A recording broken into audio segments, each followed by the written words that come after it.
And we are live. This is Katie Hunter from MMA UK, and I'm here with Mike Grundy. Mike, thank you so much for joining me.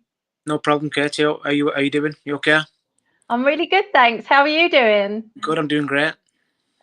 I was absolutely delighted when I saw this fight announcement. You've got Lando Vannata on a massive card as well, the big pay-per-view card, the Michael Chandler Oliveira card. Fans are back in. It's going to be amazing. No, I'm excited for it, and it was the icing on the cake really when it was on 262. So Lando Vannata is a great fight anyway, but to add it in 262 with, like you said, Nate Diaz and Edwards and the main event, Chandler and Oliveira, it's a great card to be on. You know, best card of the year so far. I know we're not far into it, but we're still definitely one of the best of the year. Yeah, I'm absolutely buzzing for it. And I think, you know, we spoke just before we went live there about some of the people that Lando Vannata's fought and the fact that he brings bonuses when he fights. And it's just, I think it's a great style matchup for you as well, though, but a big name. I think it's a really good fight. It is, yeah. I mean, it's a great name to beat. You know, Lando Vannata, his debut. I think he fought Tony Ferguson and had a great fight. Fight of the night again, another bonus. I think out of six fights, he's had like 3 or 4 bonuses. So hopefully, he can bring a bit of that bonus look to our fight, and you know, we get a bonus and put on a great show for the fans, especially when the fans are back. You know, 17,000 people at Texas, sold out in minutes apparently. So I'm just excited to get out there and get me to that cage, and I'll take care of business. You know, just hopefully, no bad luck beforehand, but I'm thinking positive, and like I said, get me there and I'll take care of business. I'm going to come on to that spot of bad luck in just a minute, but I just wanted to talk a bit more about that fight and the fact that he's coming down to featherweight for this one. You're welcoming him to the featherweight division. I am, yeah. Yeah, so he's obviously been a lightweight. I never really looked at him as a big lightweight. He was never really too big at the lightweight division, but you know, he's coming down to featherweight, and although he may be close to the featherweight, it's still that weight cut that you've got to do, and it's never easy. So he's doing it for the first time, and you know, maybe it'll take its toll on him as well, especially the way I fight. I fight at quite a high pace, so he's got to put up with that as well. That's what I was thinking. With you, the way you fight in the 3rd round is the same way you fight in the 1st round. So if he has had a bit of a weight cut, it's going to be tough for him, I think. A tough night. Yeah, he'll be feeling it later on. You know, the deeper it goes into the rounds, I think he's going to feel it a little bit later on if he's had a decent. Depends how good his weight cut goes. But if it's the first time you're doing it, it definitely can have a psychological effect. I've done it so many times. You know, I know my body inside out now. And when you do it, you don't do it with baths or saunas, do you?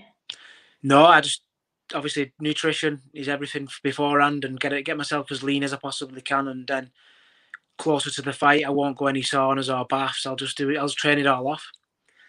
How long does that take? I mean, I'll have to do the Thursday night before we weigh in on a Friday morning. I'll have to do an hour and a half then, and then maybe I'll have some left for the morning. But usually I'm done Thursday night and ready for Friday morning to weigh in. So I do it pretty well, but I think it's just because how professional I am beforehand with my diet and my training, and then I think it's just the mental battle really that you've got to deal with in the weight cut. You know, you just got to be mentally tough, mentally strong, and I think I've got that, especially through all my wrestling times. I've cut weight as well, so all the experience from that too. You really are the consummate professional. Like the one thing I admire about you the most is your work ethic and just how professional you are. And like you say about your nutrition being on point, and you just look like you're always working towards your goal. Like whether you've got a fight booked, whether you haven't, you're just like got that mindset. Yeah, I've got tunnel vision a bit. You know, I do live the life of a fighter. You know, inside and outside of training. You know, even when I'm not training or I'm also coaching. You know, I coach kids and I coach my son, so I do live the life. You know, I never kind of switch off from it. I suppose I'll switch off when I retire. I switch off when my goals are done. That's the way I think. Yeah, and I love that you coach kids because you are such a good role model, and that work ethic is so important to instill in them. It is, yeah, and not just in in sport, in anything in life. You know what I mean? So whatever if you work hard for whatever you want to do, then you know it's going to come to you eventually, whether it's in a job you want to do or whatever. You know, that's the way what I instill into them is you know it works in life too. Yeah. We've got a question come through for you from the fake Mancunian. He said he loves watching your fights.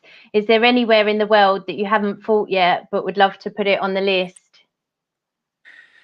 Yeah, I want to fight in Vegas, and I want in a packed out arena, because that was the first place that I cornered Paul Sass.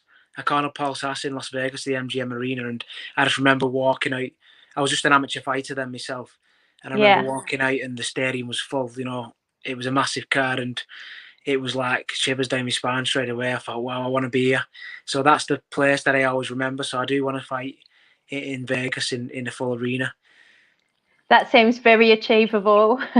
Yeah, it does. Yeah, it does now. Yeah, back then it was like, could I do it? I could have not. But yeah, you know, I've got to that level now, and I'm sure one day it's going to happen. You fought in Japan as well. What was that like? Japan was strange. I mean, there was fans there. You know, it was Shuto, which is a decent show over there, and Yeah, it was in Tokyo Arena, so it was a big arena. But it was just, the fans don't shout, they don't scream, they don't do anything. You know, like in UK, it's like knock his head off. You know, swearing yeah. and shouting and screaming.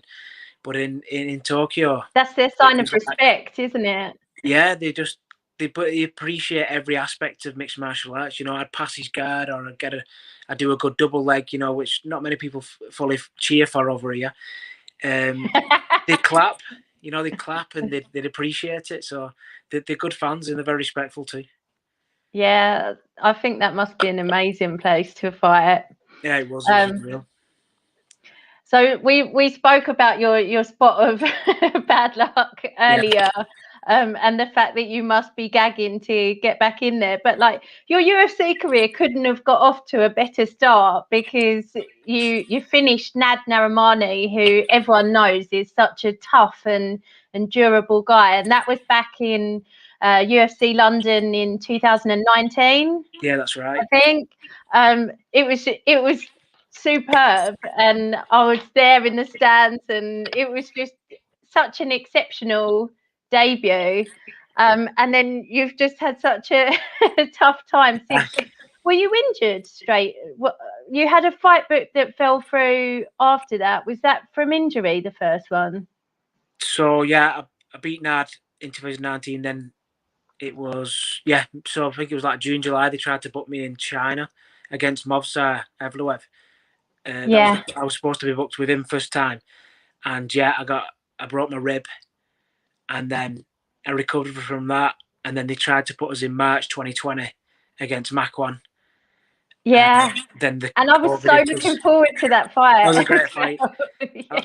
That was a great fight as well. So And to that only fell find through. out that was fell through the Sunday before the fight, that being the following Saturday, didn't it? Like that must have just been devastating. Yeah, it was. I mean, no one knew what was happening then. It was the pandemic was just kind of starting, wasn't it? You know, March 2020, and it was a weird time. You know, I was still cutting weight, and I was still actually eating well for a few days after that, thinking, oh well, they could just, you know, maybe maybe they could put the show back on, or maybe they could put me in Vegas or something like that. It was never going to happen, but it was just me wishful thinking. But I was still cutting weight a few days later. Well, I know Darren Stewart fought on the Cage Warriors card. Yeah, he did. And fought someone from a different weight class, and like it was all over the place. And I know, you know, it's just, I can't imagine what a head wreck it is for not just it to fall out, but like fall out at that last minute and for such a weird reason at the time. Yeah, it was just brand new for everyone, wasn't it? You know, it was fresh. It was, no one knew what was going on. You know, no one knew whether it was going to get paid for the show. No one knew whether it was going to fight or where it was going to fight or whatever. If you maybe had a visa for America, you could possibly fight in Vegas at the Apex, but it was up in the air, and you just didn't know what was going on for a while. And then obviously, you know, I got booked again on Fight Island against Movsar, and then, you know, that was my first loss in 5 years, I think it was. So it was how I mean, that fight was incredible. I thought you had that dash choke. I thought what did I? that was done. And then you had that horrible injury, and I go back to just your work ethic and your determination, how you got through that fight with that injury, and to keep going for the takedowns and the positions that just must have been hitting against your jaw. Yeah, it was tough. I mean, the more thing that affected me was my vision. But I actually look back on that fight, and the way I actually did my jaw was I broke it when it looks like when I shot in for a leg attack, because Yeah. after the first minute, I could see the dint inside of my face when I was in half guard with him. So I realised that I'd done it earlier, and then maybe he caught me with a right hand that finished it off, and that was when my vision went, really, when he caught me with a decent right hand. And that was the problem, really. It wasn't the pain of my jaw. I knew I'd done it. You know, when he caught me with the shot. But it was mainly the vision that was the problem. It was like someone just blurry in front of me all the way through. Like if you watch back the fight after the first round, I just stand in after the round. The bell goes. I just stand in the middle of the cage because I don't know where my corner is. My coach comes and gets me in the cut, man. So that's it was my vision, really. There's a problem. But like, no excuses, you know. I don't want to make excuses. That was the changing point in the fight. But you know, he was a great fighter, and he's doing well now as well too. So, you know, good luck to him.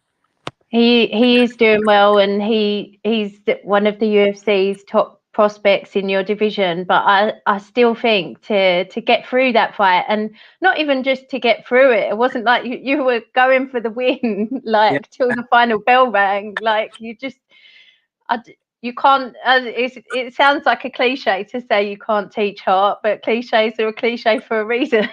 Yeah, you won't see me give up in a fight. You know, like I said, I didn't even tell my coach because, and you know, between the rounds, because you know, obviously other people's watching and stuff, and you don't want them thinking, oh, he's saying this in case he loses. You know what I mean? I don't want people saying that, so I just didn't say anything and just kept it to myself and cracked on, really. Oh, it was. I still think there's a lot of positives to take away from that fight, even though it probably doesn't feel like it when you're getting surgery done and you've picked up a loss. I had surgery a couple of weeks after I got back, so. But yeah, it all went well. I'm recovered now and I feel great. I've took some shots on it off Darren Till, and you know, he's definitely tested it a few times. I'm sure he goes easy on you. Never easy. And then I'm sure you were itching to get straight back in after that. Like you said, you hadn't lost for such a long time. And was it a 9-fight win streak you were on? Like, yeah. I'm sure you were desperate to get back in. And then that's when the Nick Lentz fight got announced. And I was thinking, oh, a big name again, like a good matchup for you.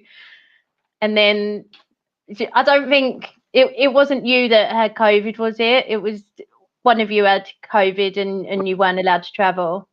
Yeah, I wouldn't really say it was, but yeah, one of the team had COVID, and you know, I was basically, we get to London and we get our test. When you go to Abu Dhabi, you get your test just before you have to quarantine in your room on your own. And I got my results back at like later on in that night, same night we had the test, and I thought, oh, everyone will be okay and whatever. And then in the morning, I had like missed calls from the UFC staff and my coach and stuff like that, and I found out the news. It was just, you know, it broke me out, because obviously so much time and effort goes into camps, but not only that, it was the other setbacks that I had before that as well. Yeah. So it was you know, it wasn't nice to hear that I wasn't going to be fighting. And then to top it off, I mean, because my wife was pregnant at the time, obviously I've been near the person that had COVID. I come back and I couldn't come home. I had to book in a hotel close by for another 4 or 5 days until to make sure I didn't have anything, you know, because obviously I don't want to give my pregnant wife any kind of infection. So that's what I had to do then as well. I just feel like it adds, in a sport where it's such an emotional roller coaster anyway, and there's so much that can happen to make a fight fall out. This has just added another layer of heartbreak, and another that you literally do not know that you're gonna definitely fight until you're both in the cage with the door shut. But yeah, funny enough, I'm excited for that moment to just be punching somebody in the face in the cage, you know. Yeah. Well, I think a few weeks back there was somebody in the UFC cage, and then their opponent couldn't come out because, like. Yeah, I seen that. I couldn't believe it. Yeah, it's the first time I've seen that. Is it Lewis Penna, something like that? It was turn up. Yeah, that was You'd great. like to think by the time you're in the cage that the fight's going to happen, wouldn't you? That's he's in a worse situation than I was, I think. Just a nightmare, just a nightmare. But this one, and actually for that one, you still made weight, didn't you? You did a Tony Ferguson. I was joking. A few people got onto it though, but basically I just said not only Tony Ferguson can make weight when he's not actually fighting, and then the second picture, which some people didn't scroll across, I had some kettlebells in my foot on the scales. So I was just joking around to people, see what they thought. But a couple of media put out the article as well. Fight, but I didn't. I just left them to it, but I didn't actually make weight. I do think it is putting your body through like kind of undue stress. Especially if you're not going to get paid for it, it seems a little bit mental. But like I said, you've got that mindset, so I wouldn't put it past you. But no, I won't make weight unless I really have to. Yeah. So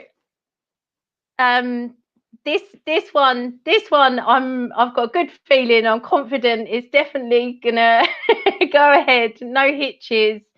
And when do you fly out? What's the timeline? So the fight's the 15th of May. What does the end of camp look like, and when are you off? So it looks like I'll be leaving on the 8th of May to get over there because I've got to get some medicals done. You got to get the medicals done in USA. You can't get into when you fight in Texas, so I've got to get medicals done first, and then obviously I'm on to fight week straight away. Then, but camp's looking good so far. We've had some hard rounds. Obviously, Till was fighting a 5-round fight, so we've been doing X amount of rounds, same as what he would do for a 5-round fight. So I'm definitely in shape and ready. Heartbreak for him with his injury. It was, and he was training so hard, and it's just a shame.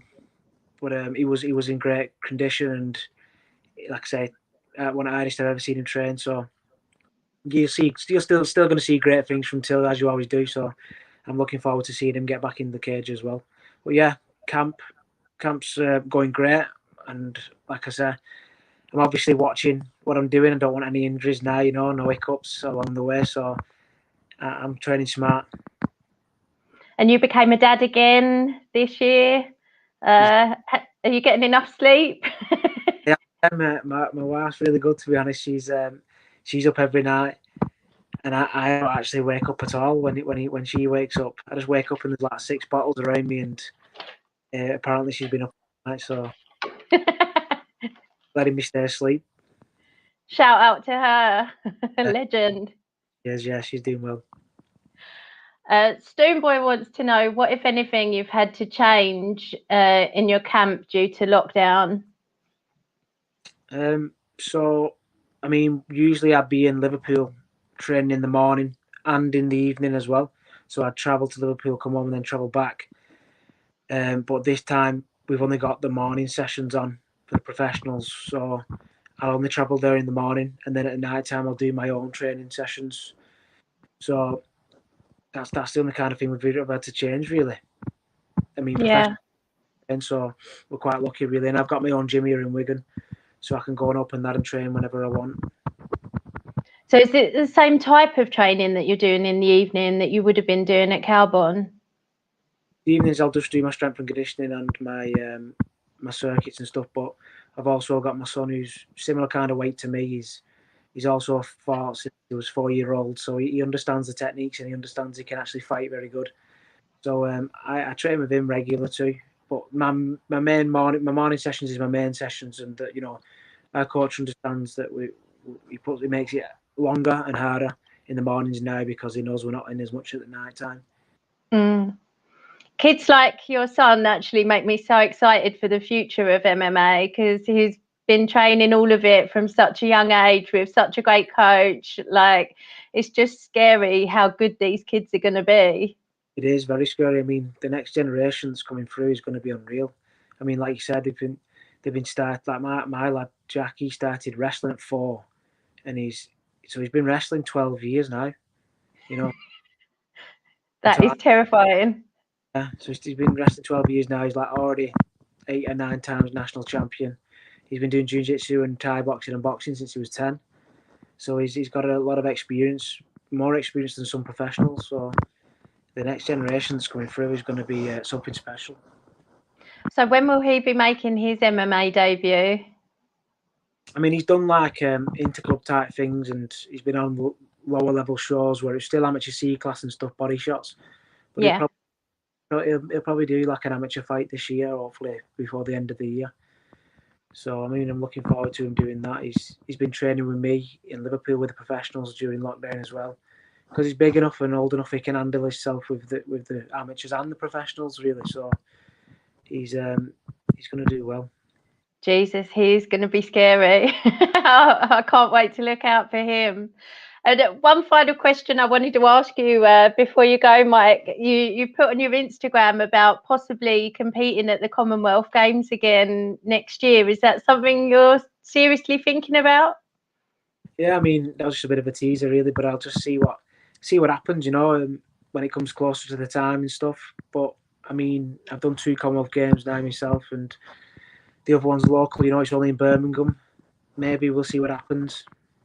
Just rock up and see how it goes. Just go to the trials. I mean, last time I went to the 2014 Commonwealth Games, I hadn't wrestled for 3 years, and then I come to the trials and I won the trials, won the national championships, and they sent me. So, I mean, I don't know if they'll let me do that again, but we'll see what happens with that. Amazing. Well, I'm so buzzing for your fight. I feel like, especially after the Nick Lentz fight fell through, I was really thinking that's that big name that you deserve. And I'm really glad that you got another big name. And I think it's going to be a great fight for you. And I can't wait for you to go and do us proud again, Mike. We're all 100% behind you. Very much, Katie. I appreciate that. Thank you so much for your time. Take care of yourself. Wrap yourself in bubble wrap and cotton wool and isolate and get to that cage. Get to that cage. No worries. Thanks, Mike. Take care. Thanks.